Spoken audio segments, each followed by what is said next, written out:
Previously, in the Count of Monte Cristo, Chapter 10, The King's Closet at the Tuileries, Villefort arrives at the Tuileries to meet with King Louis XVIII, who is more interested in gossip than governing. The king is portrayed humorously as a detached and pedantic ruler, focused on trivial matters. Despite Villefort's rebellious family background, Louis trusts him, believing Villefort's ambitions would make him betray even his own father. Villefort presents a false report, claiming Dantès' arrest foiled a Bonapartist plot. The king is pleased, but Villefort's exit is interrupted by another man with urgent news. Chapter 11. The Corsican Ogre. At the sight of this agitation, Louis XVIII pushed from him violently the table at which he was sitting. "What ails you, Baron?" he exclaimed. "You appear quite aghast. Has your uneasiness anything to do with what Monsieur de Blacas has told me, and Monsieur de Villefort has just confirmed?" Monsieur de Blacas moved suddenly towards the Baron, but the fright of the courtier pleaded for the forbearance of the statesman, and besides, as matters were, it was much more to his advantage that the prefect of police should triumph over him than that he should humiliate the prefect. "Sire," stammered the Baron. "Well, what is it?" asked Louis XVIII. The minister of police, giving way to an impulse of despair, was about to throw himself at the feet of Louis XVIII, who retreated a step and frowned. "Will you speak?" he said. "Oh, sire, what a dreadful misfortune! I am indeed to be pitied. I can never forgive myself." "Monsieur," said Louis XVIII, "I command you to speak." "Well, sire, the usurper left Elba on the 26th of February and landed on the 1st of March. "And where? In Italy?" asked the king eagerly. "In France, sir, at a small port near Antibes, in the Gulf of Juan." "The usurper landed in France, near Antibes, in the Gulf of Juan, 250 leagues from Paris, on the 1st of March, and you only acquired this information today, the 4th of March? Well, sir, what you tell me is impossible. You must have received a false report, or you have gone mad."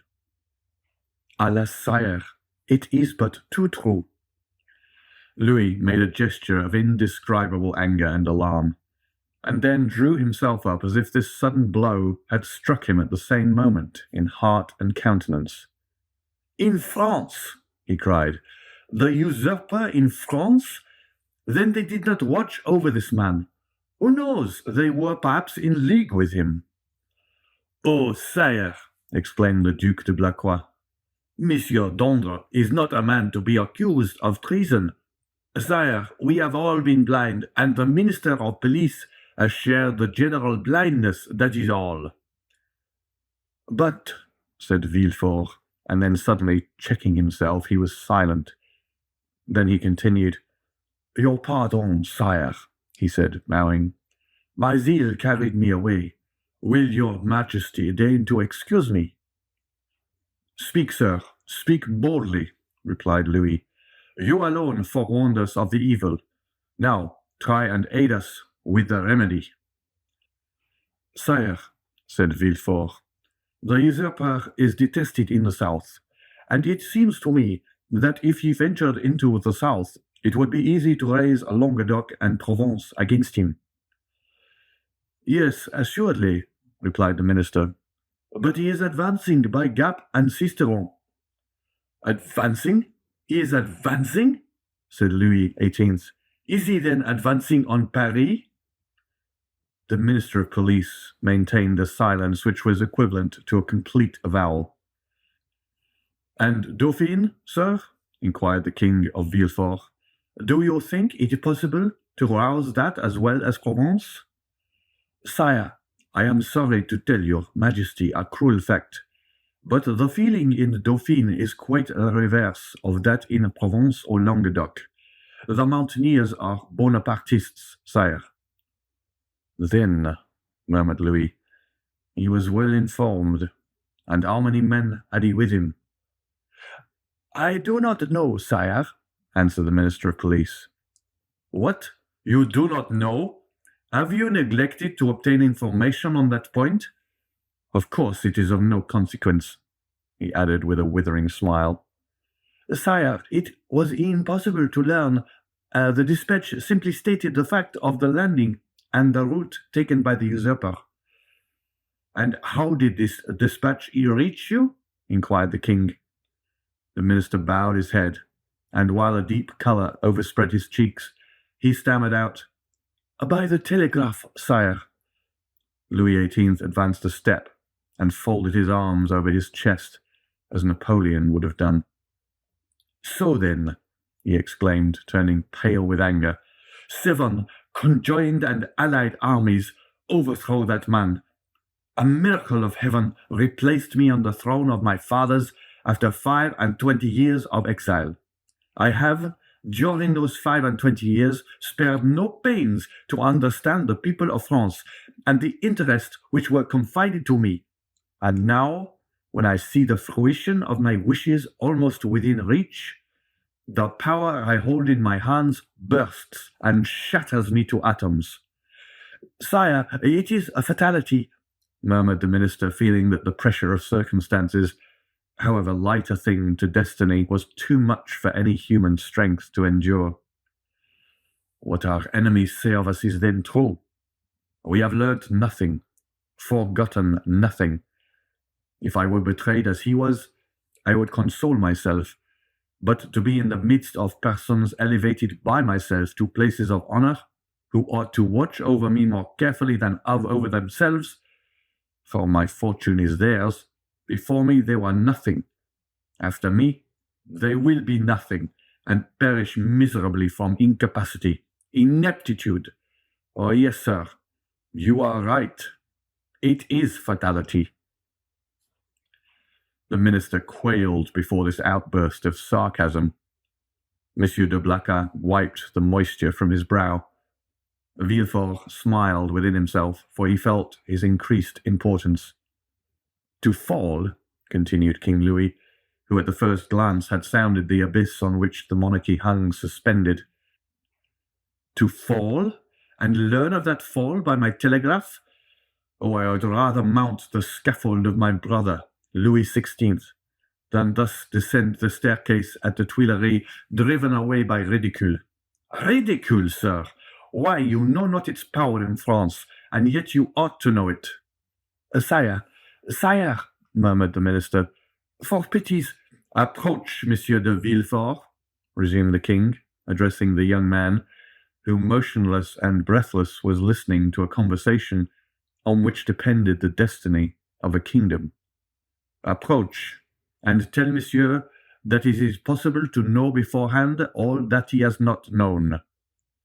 Sire, it was really impossible to learn secrets which that man concealed from all the world.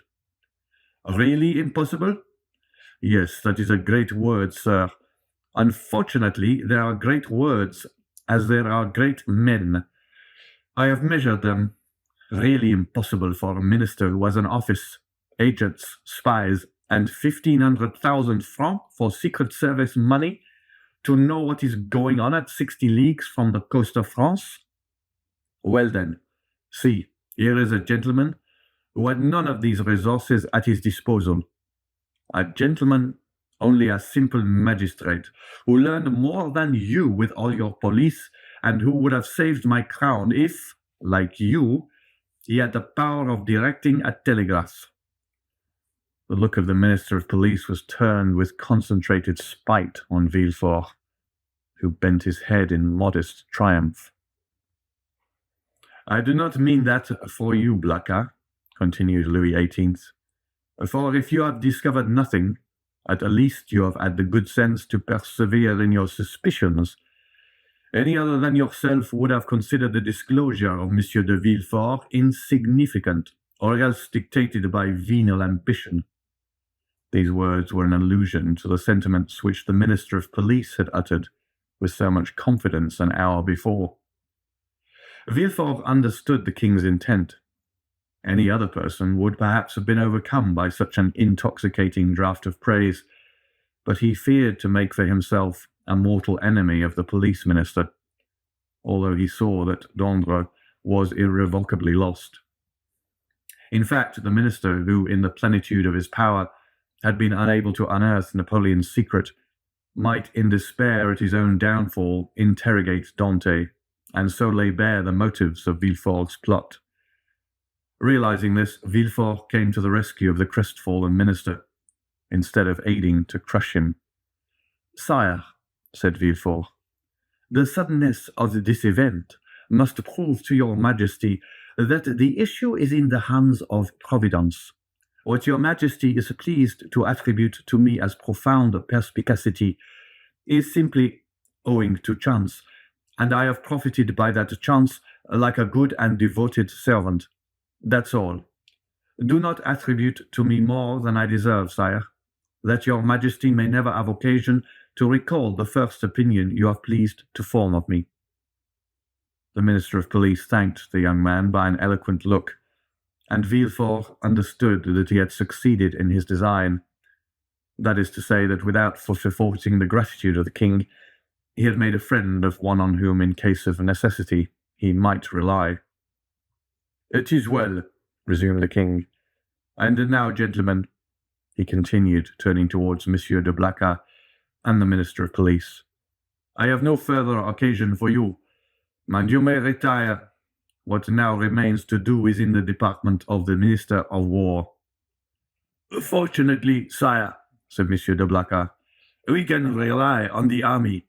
Your majesty knows how every report confirms their loyalty and attachment." "Do not mention reports, Duke, to me, for I know now what confidence to place in them. Yet, speaking of reports, Baron, what have you learned with regard to the affair in the Rue Saint-Jacques?" "The affair in the Rue Saint-Jacques," exclaimed Villefort, unable to repress an exclamation. Then, suddenly pausing, he added, "Your pardon, sire, but my devotion to your majesty has made me forget, not the respect I have, for that is too deeply engraved in my heart, but the rules of etiquette." Go on, sir," replied the king. "You have today earned the right to make inquiries here." "Sire," interposed the Minister of Police, "I came a moment ago to give your majesty fresh information which I had obtained on his head, when your majesty's attention was attracted by the terrible event that has occurred in the Gulf, and now these facts will cease to interest your majesty."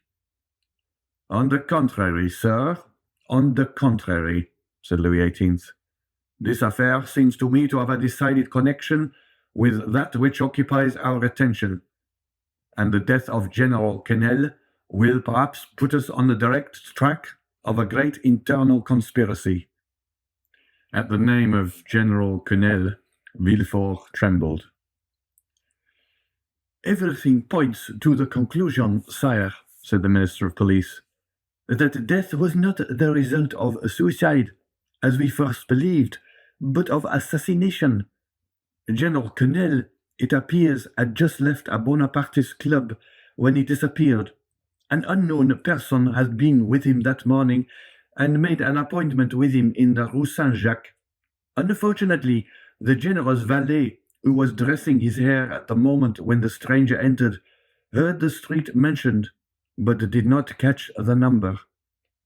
As the police minister related this to the king, Villefort, who looked as if his very life hung on the speaker's lips, turned alternately red and pale. The king looked towards him. "Do you not think with me, Monsieur de Villefort, that General Quesnel, whom they believe attached to the usurper, but who was really entirely devoted to me, has perished the victim of a Bonapartist ambush?" "It is probable, sire," replied Villefort. "But is this all that is known?" "They are on the track of the man who appointed the meeting with him." "On his track?" said Villefort. "Yes, the servant has given his description. He is a man of from 50 to 52 years of age, dark, with black eyes covered with shaggy eyebrows, and a thick moustache. He was dressed in a blue frock coat, buttoned up to the chin, and wore at his buttonhole the rosette of an officer of the Legion of Honor. Yesterday, a person exactly corresponding with this description was followed, but he was lost sight of at the corner of the Rue de la Jussienne and the Rue Coq-Héron. Villefort leaned on the back of an armchair, for as the Minister of Police went on speaking, he felt his legs bend under him. But when he learned that the unknown had escaped the vigilance of the agent who followed him, he breathed again. "Continue to seek for this man, sir," said the king to the Minister of Police. "For if, as I am all but convinced, General Quesnel, who would have been so useful to us at this moment, has been murdered, his assassins, Bonapartists or not, shall be cruelly punished." It required all Villefort's coolness not to betray the terror with which this declaration of the king inspired him. "How strange," continued the king with some asperity. "The police think that they have disposed of the whole matter when they say a murder has been committed, and especially so when they can add, and we are on the track of the guilty persons. Sire, your Majesty will, I trust, be amply satisfied on this point at least." "We shall see. I will no longer detain you, Monsieur de Villefort, for you must be fatigued after so long a journey. Go and rest. Of course, you can stop at your father's." A feeling of faintness came over Villefort. "No, sire," he replied. "I alighted at the Hôtel de Madrid in the Rue de Tournon." "But you have seen him?" "Sire, I went straight to the Duc de Blacas." "But you will see him, then?" "I think not, sire." "Ah, I forgot," said Louis, smiling in a manner which proved that all these questions were not made without a motive. "I forgot you and Monsieur Noirtier are not on the best terms possible, and that is another sacrifice made to the royal cause, and for which you should be recompensed." "Sire, the kindness of your Majesty deigns to evince towards me is a recompense which so far surpasses my uttermost ambition that I have nothing more to ask for." "Never mind, sir. We will not forget you. Make your mind easy. In the meanwhile," the king here detached the cross of the Legion of Honor, which he usually wore over his blue coat, near the cross of Saint-Louis, above the order of Notre-Dame du Mont-Carmel and Saint-Lazare, and gave it to Villefort.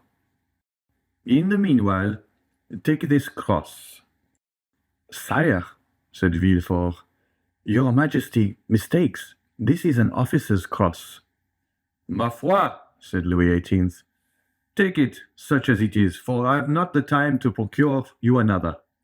Blacas, let it be your care to see that the brevet is made out and sent to Monsieur de Villefort." Villefort's eyes were filled with tears of joy and pride. He took the cross and kissed it. "And now," he said, "may I inquire what are your orders with which your Majesty deigns to honor me?" "Take what rest you require, and remember that if you are not able to serve me here in Paris, you may be of the greatest service to me at Marseille."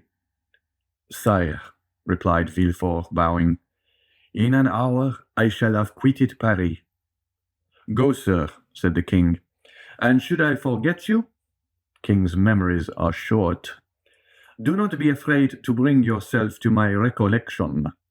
Baron, send for the Minister of War. Blacas, remain." "Ah, sir," said the Minister of Police to Villefort, as they left the Tuileries, "you entered by luck's door. Your fortune is made."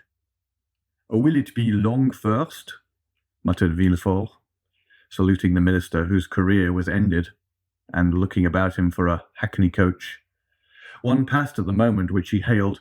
He gave his address to the driver, and springing in, threw himself on the seat, and gave loose to dreams of ambition. 10 minutes afterwards, Villefort reached his hotel, ordered horses to be ready in 2 hours, and asked to have his breakfast brought to him. He was about to begin his repast when the sound of the bell rang sharp and loud. The valet opened the door, and Villefort heard someone speak his name. "Who could know that I was here already?" said the young man. The valet entered. "Well," said Villefort, "what is it? Who rang? Who asked for me?" "A stranger. You will not send his name." "A stranger who will not send in his name? What can he want with me?"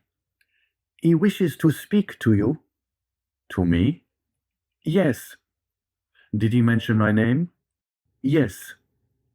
"What sort of person is he?" "Why, sir, a man of about 50. "Short or tall?" "About your own height, sir." "Dark or fair?" "Dark, very dark, with black eyes, black hair, black eyebrows." "And how dressed?" asked Villefort quickly. "In a blue frock coat, buttoned up close, decorated with the Legion of Honor." "It is he," said Villefort, turning pale. "Pardieu," said the individual whose description we have twice given, entering the door. "What a great deal of ceremony! Is it the custom in Marseille for sons to keep their fathers waiting in their anterooms?" "Father," cried Villefort, "then I was not deceived. I felt sure it must be you." "Well then, if you felt so sure," replied the newcomer, putting his cane in a corner and his hat on a chair, "allow me to say, my dear Gérard, that it was not very filial of you to keep me waiting at the door." "Leave us, Germain," said Villefort. The servant quitted the apartment with evident signs of astonishment. End of chapter 11.